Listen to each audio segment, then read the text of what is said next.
윤석열 이야기도 짧게 하고 넘어갈까요? 윤석열 내란 우두머리 재판 28차 공판을 들어왔습니다.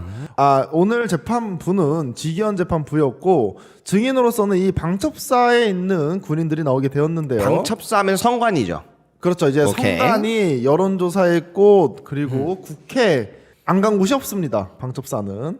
그래서 제가 본 사람부터 얘기를 좀 드려야 될 것 같은데 첫 번째로는 유재원 이 대령이 나왔습니다. 방첩사 사이버 보안 실장. 네, 사이버 보안 실장이 나왔고 당시에 정성우 1처장이 지시를 내리게 되는데요.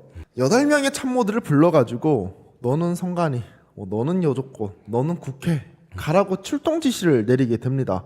근데 이 참모들이 들어보니 이거 문제가 있는 것 같아요. 왜냐하면 여론조사의권 민간 기업이죠. 그렇죠. 김원준 공장장이 운영하는. 그렇죠. 그리고 이제 국회 같은 경우에 성관위 같은 경우에도 독립적인 헌법기관이죠. 그렇죠. 이상하니까 법무검토를 요청을 해요.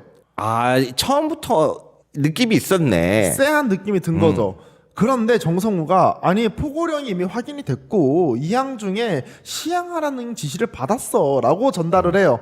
합법적이다. 그런데 여기서 포인트가 또 한 가지가 있어요. 포고령이 나오자마자 지시를 내렸어요.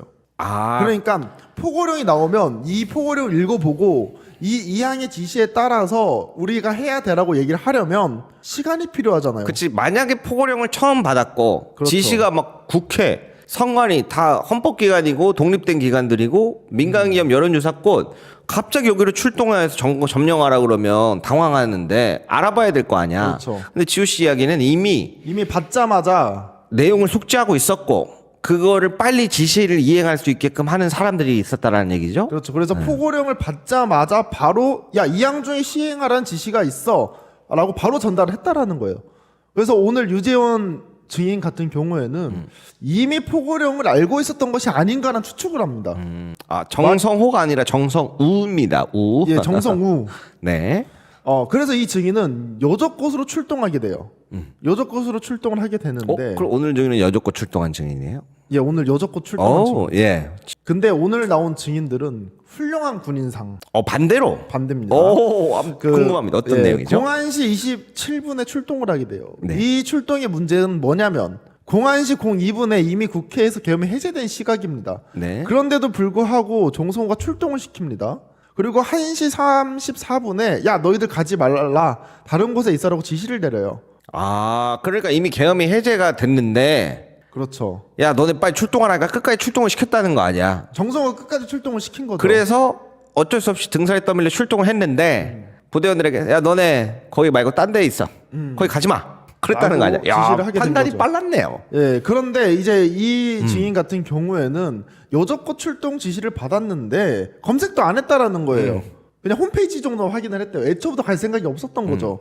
그래서 잠수대교 남단에서 대기를 하고 있었다라고 합니다. 이 증인 같은 경우. 여론조사 꽃이 이제 충정로에 있거든요. 다스베이다. 그리고 네. 경공 이게 요쪽에 있고 충정로에 있는데 잠수대교 남단에서 대기를 했다. 예, 그러니까 아예 다리도 건너지 않고 거기서 대기를 하고 있었던 거죠. 근데 윤석열이 갑자기 등판을 합니다. 아니 정성우가 가지 말라고 한 것이 상부의 지시가 있는 걸로 보이는데 그렇게 생각 안 합니까? 본인이 말렸다라는 소리죠. 그러면 정성우가 출동하라고 시켰고 예. 유재원이 출동은 했지만 딴 데에 있었다는 그렇죠. 거예요. 성관위를 안 가고 이 다리를 건너지 않았다는 거죠. 그런데 윤석열이 야 정성우를 보면은 얘네들 딴 데 안 간 거 보면은 내가 못 가겠다라고 지시한 거라고 생각을 못하냐라는 이상한 변론을 펼쳤다는 거 아니에요? 그렇죠. 내가라고까지는 안 했지만 상부의 지시라고 얘기를 하거든요. 근데 이 정성우 상부가 누구예요? 여인영 상부는 김영현 상부는 윤석열이잖아요. 결국에 지네들이 말렸다라고 지금 얘기를 하고 싶은 거예요. 윤석열은. 그러니까 지금 군인들이 항명해서 안 따라갔단 말이야. 그렇죠. 안 따랐어. 근데 그 안 따른 상황을 보고 이 사람들이 개인적으로 안 따랐겠냐. 내가 그러지 말라라고 했으니까 그렇죠. 안 따른 거 아니겠냐라고 역설적으로 놀고 있네. 역설적으로 지금 얘기를 하고 있는 거죠. 진짜 역설적으로 때리고 싶네. 그렇죠. 이제 그러한 상황이 있었었고 이정훈 대령이 나와서 이야기를 합니다. 이정훈 대령 같은 경우에는 이제 수원에 있는 성관위로 가게 지시를 받았었는데 이분이 대박입니다. 의왕 휴게소로 가요. 성관이를 안 가고. 예, 수원 성관이랑 의왕 휴게소는 거리가 꽤나 멉니다. 그런데 본인들의 팀원들한테 성관이로 모이라고 한 것이 아니라 의왕 휴게소로 모이라 그래요.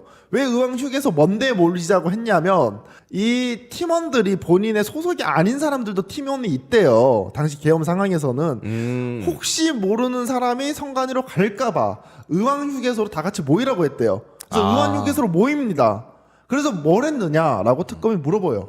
담배와 라이터를 산 것이 전부입니다. 아, 그때 편의점에서? 그때 편의점에서. 그러니까 지금 정리를 해보자면 선관위, 여론조사권 이런 곳에 사실상은 포고령을 기반으로 해갖고 윤석열의 수하들이 준비돼 있어서 야 너네 빨리 출동해 했는데 그렇죠. 막상 출동한 팀들은 해당 장소로 안 가고 다 전혀 관계없는 장소로 지금 헤쳐갔다는 거 아니야 일부러. 그렇죠. 일부러 이제 그러한 상황을 얘기를 했었고 이제 윤석열 같은 경우에는 이제 서버실 확보가 가장 중요한 내용이란 말이에요. 그렇죠. 이 방첩사에서는 자기 입장에서는 그렇죠. 그렇죠. 그래서 그 당시에 전반적인 걸 물어보게 되는데 당시에 이 방첩사 군인들이 성관에 도착을 하면 서버실 확보하는 업무를 맡게 되었는데 이 후속 조치로 검사나 국정원이 오면 넘겨주고 돌아오면 된다라는 지시를 받았습니다.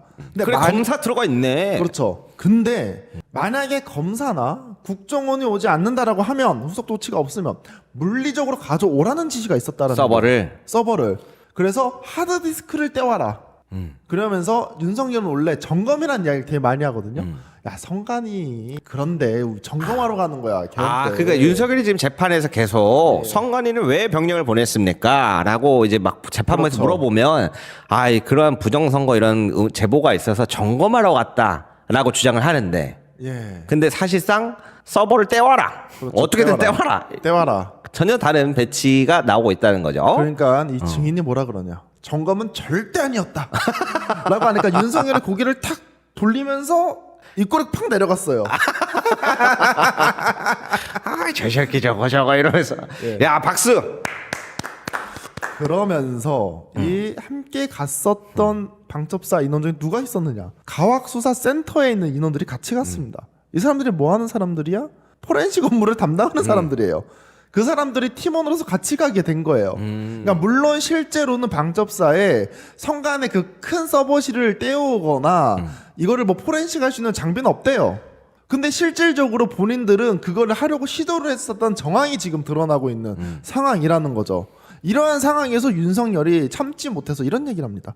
아니 성간이는 대규모 서버실이 있는데 서버실 포렌식하는 거기 방첩사에 있냐? 가학수사센터 전문가가 와야지 그런 이야기가 있어야 되지 않나? 라고 이야기하니까 지금 누구 따라한 거야? 윤석열이요. 이 센터장이 현장 팀장으로 가 있었다고 증언해요. 아, 그러니까 지금 정리를 해보자면 사실상 이 멍청이들이 서버도 막 안 되면 물리적으로 떼오고 포렌식도 하려고 과학수사센터도 뭐 했는데 네. 막상 성관이 가보면 사진으로 공개됐지만 서버가 어떻게 돼 있냐면 그 컴퓨터 하드디스크 떼올 수 있는 구도가 아니고 그렇죠. 데이터 센터니까 쫙 이렇게 돼 있단 말이에요. 모든 게 연결돼 있어요. 그 기기들이 쫙 다 연결돼 있어서 이걸 들고 올 수 없어. 들고 와요. 그래서 멍청하게 못한 건데 이제 와서 아 그게 우리가 그럴 거면 그런 사람들을 보냈었겠지 이런 얘기로 지금 궤변을 놓고 있다는 거죠. 네, 이제 그러면서 하니까 증인이 아니 센터장도 현장 팀장으로 갔었고 심지어는 대검에서도 포렌식을 우리한테 듣는다라고 얘기합니다. 전문가라는 거죠. 야 그러면 내가 궁금한 게 있어요. 근데 성관이든 여족곳이든 출동한 사람들이 있었잖아요. 그렇죠. 그 사람들은 이 사람들이랑 다른 거예요? 근데 이야기를 들어보니까 방첩사에서 직접적으로 성관이 국회 그리고 여적곳을 갔던 사람은 없다라고 얘기를 하거든요. 아니 그때 당시 영상으로도 나왔고 그때 아마 지호 씨가 예전 재판에서 그 여적곳에 출동했던 군이 80명인가 뭔가 얘기하면서 알려줬었어 나한테. 그 여적곳은 대호 씨 그 부대가 다릅니다. 그치 다른 부대 얘기하는 거기는 거죠? 특전사 아마 1공순가 그럴 거고 아 그러니까 여기는 방첩사입니다. 아 그러니까 뭐야 그러면은 특수부대가 여적곳 성관이를 먼저 예. 가서 장악을 하고 그리고 여기는 또 다른 팀이어서 다른 부대여서 실질적으로 윤석열 업무를 수행하러 가는 아 요렇게 나눠서 두 개가 되는 거구나. 그렇죠. 왜냐하면 이 국회도 그렇고 여적곳도 그렇고 성관이도 그렇고 뭐 부대 한 곳만 지정돼서 간 것이 아니라 뭐 정보사, 방첩사 그리고 막 특전사 이런 사람들이 얼버무려지면서 한 번에 원래 가기로 돼 있었습니다. 네, 그러니까 이제 그런 것들을 좀 구분하기가 좀 쉽지는 않죠. 그래도 우리 지우 씨 덕분에 이해가 됐어요. 네. 그래서 근데 이제 오늘 내가 그러면 이제 내용은 여기까지죠. 네. 마지막으로 궁금한 게 직위원 재판부가 원래 12월까지 끝낸다 그랬는데 우리가 못 끝낼 거라 그랬잖아요. 네. 근데 오늘 진짜로 내년 1월까지를 해야 될 것 같다라는 이야기를 했어요. 네. 그 내용은 좀 어떻습니까? 원래 지호 씨가 제가 살펴보기에. 계속 12월 달에 절대 못할 것 같다 얘기하다가 시간이 좀 흘러가지고 뭐 12월 달에 할 수 있겠는데라고 원래 또 얘기를 했거든요. 마지막 기일이 22일로 잡혀 있으니까 원래. 예, 근데 또 오늘 확인해 보니까 직위원이 12월 달까지 또 어렵다라고 이야기를 합니다. 그러면서 기일을 잡자고 한 게 12월 1일, 뭐 12월 24일, 그리고 12월 30일, 12월 31일 이 중에서 빨리 한번 잡아보자라고 이야기를 해요. 홍장원 증인은 왜 신청? 홍장원 같은 경우에는 이제 이번 주에 나오게 되거든요. 홍장원이랑 여인영 같은 경우에 아마 핵심 증인이기 때문에 아마 나오라고 했을 것 같고, 원래 각종군 사령관 같은 경우에도 기일을 하루 잡았는데 시간이 늘어지면서 이틀을 잡았단 말이에요. 아마 근데 홍장원이라든지 여인영 같은 경우에도 핵심 증인이기 때문에 과연 하루 만에 끝낼 수 있겠느냐, 아마 하루 만에 끝내기 어려울 것이다라고 좀 생각해 볼 수 있을 것 같습니다.